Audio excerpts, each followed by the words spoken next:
So you've gotten your book out there, but then you get the dreaded call. Can you do a podcast? Or can you come and present?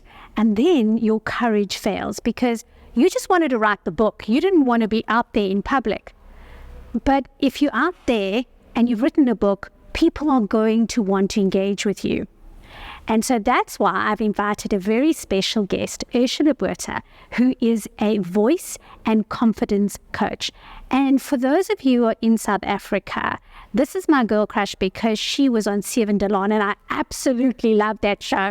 So I'm doubly excited to introduce our guest to you, who's going to help you to prepare for when you're going to be speaking in public. Hello, Ursula, and thank you so much for being on the show. Oh, Kim, it is so lovely to be here. And thank you for introducing me as your girl crush. You are my book writing girl crush. So, Ursula, yes. Tell me, I'm going to start this interview a little bit on the writing side. So as we are authors, we have this thing where we say, show, don't tell. And that means that you don't tell someone the person was nervous. You don't tell them that they were not feeling well. You bring out a whole bunch of visual clues that show you how the person is feeling, and you allow the reader to experience it. Now, I know that when you're a nervous person, or when you're in a situation where you are nervous, there are a couple of visible clues. And as a confidence coach, you know what those are. So tell us, what does a nervous speaker look like? And I love this question. It's great. And this is what we do in acting, is the subtext. You play the subtext. So what do we do? And I call these our speaking diminishers. And usually when we work in corporate, we go through the speaking diminishers to get exactly what am I doing that's giving me away, that doesn't, no, I'm not speaking with confidence, competence, and credibility. All right, so the first thing is something as simple as a fidget. James Bond doesn't fidget. There's a stillness, a calmness, and fidgeting. What else do? We speak really, really fast. So the character will just word vomit, because they're not breathing, they're not calm, they're not, getting away with them. The voice tone, the pitch. The pitch goes higher. We're in our head. We're not in the heart. We're not grounded in our feet. So we'll speak in the high pitch tones. Sweaty palms, sweats on our faces, a bit of the shakes, short of breath, and no eye contact. Nervous, we maybe don't make eye contact, we're looking away. So there's a whole bunch of this whole world of giving ourselves away, and perhaps even doubling up on the filler words. And you and I, we've spoken about the filler words, because we're so scared of silence. People have this, we don't like being silent. But those pauses, and a confident person can really take a pause between sentences, in the middle of a sentence. That's power. I love that. So if I was one of those people that needs to present my book for the very first time, and I have ticked all those boxes, I know that my heart is racing, what are a couple of quick hacks that you can learn that when you're in that moment and you realize, I could come across as super nervous? What are the things that you can do to rectify that situation? I love that. Okay, well, first, I know you're talking about rectify, but I always talk about getting ahead of it. So we have to be switched on and not set ourselves up for success. When we are speaking, when we are presenting, I call it a bit more of a high-stakes situation. I don't like winging it. So there is a centeredness and a grounding you want to do before the time. And you need to have a little routine, a very little routine. I was helping a keynote speaker the other day, and I said to him, you just went from your chair to the stage. There was no just grounding your feet. So that's always the first thing I do, is ground your feet. And sometimes you just want to wiggle your toes, because wiggling your toes, Kim, I've told you these things a million times, but you wiggle your toes because it just anchors you in.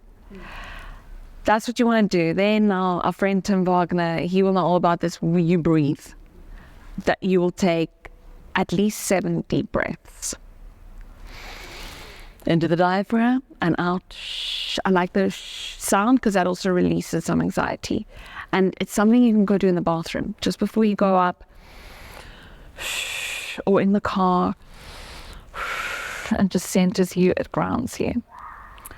Now, let's say you're in the thing and there's a million things happening. When you're doing a TV interview, there's so much happening. There's camera guys, there's makeup, there's wardrobe, there's lights, camera, action. So let's say you're in that moment and the pressure is on, the eyes are on you. There are little things you can do to catch yourself. Lower your voice. So get your voice out of your head. Head voice is up here. Lower the voice. Bring it down. It says authority. You are the author. Authority. Bring it down. And then what else can you do is when you catch yourself speaking really fast, pause, slow it down, take a glass, drink a sip of water. A pause can slow you down. The pregnant pause. Okay, so one other thing that I know I struggled with a lot was projection. Because, okay, people are not from South Africa, they're not going to kind of get this, but if you are in South Africa, we have load shedding. And that sometimes means that your mic is not going to work. Now, how do you do practice techniques to project your voice? And if you have got a smaller voice, what are ways that you can overcome that? Such a great question. In acting, this was a big part of our training because you have to stand on that stage, and even if your character whispers to the character next to them, the person at the back needs to hear that whisper. So small voice doesn't matter. You can have a small voice, a thin voice, and still project. Okay, so what often the mistake, I just want to highlight the mistake first that people make, is they think projection means I need to shout. And then often they think the next day, they say, oh, my voice, I don't have a voice. Oh, I don't have a voice anymore because they were shouting the whole day and they really hurt their vocal folds. So it all comes down to breath. Projection is breath because voice is breath. Breath is the amount of fuel you use for the voice. So the rule of thumb, projection, whenever someone says to me project, and especially because I do a lot of voice work, the voice technicians, I can't hear myself. I'm in a booth, got things over my ears, and they'll say, Ursula, you need to speak louder. Then I know, breathe into your back. Projection equals breathe into your back. That's my biggest thing. So you breathe, and this takes practice. You need to learn. You need to feel, put your hands at your back ribs, yes, and you breathe into the back ribs, and you feel that expansion. And then you can put your hands on your diaphragm, and you can breathe into the diaphragm, and then you speak. And now we need to use our abdominals. It's a whole workout here. You've got to have a six-pack. And then that's where you control the execution of the breath. And what we can do, simple exercises, start feeling how does it feel to breathe into my back. And another great thing about this is that it gives you great posture, which helps for your confidence and your authority. So start feeling, how does it feel like to breathe into my back? Don't overthink it. And then you can start counting out. This is a simple exercise we do. 1, 2, 3, 4, and feel that projection coming from the diaphragm. So you have to practice it because, Kim, this is not natural. It's not natural to project. Nobody taught us how to do this. So you have to practice. There's a technique that you taught me that I practice on a regular basis, and that is taking in that breath and then saying the days of the week all the way to Sunday. And what I like about that is that you can actually measure how long that breath can last you.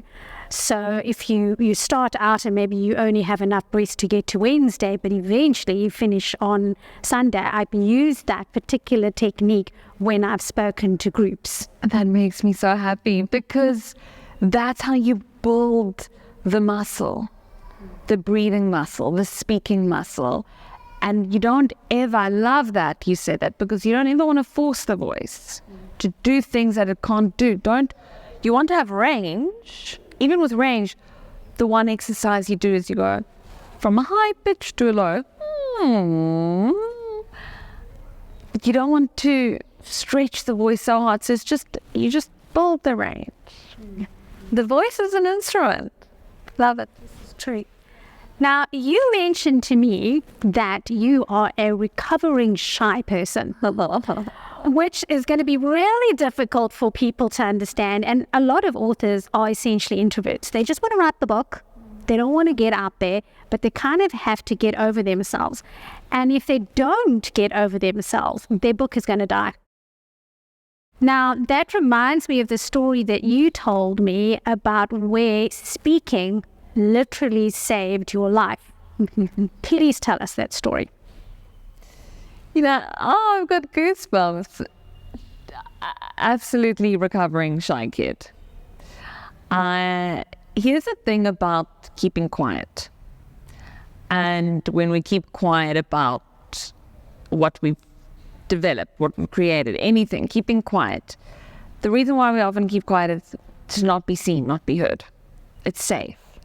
Okay, so exactly what you said. It's kind of safe to create your book behind your laptop, or it can maybe it can be a lonely process. Yeah, it's safe.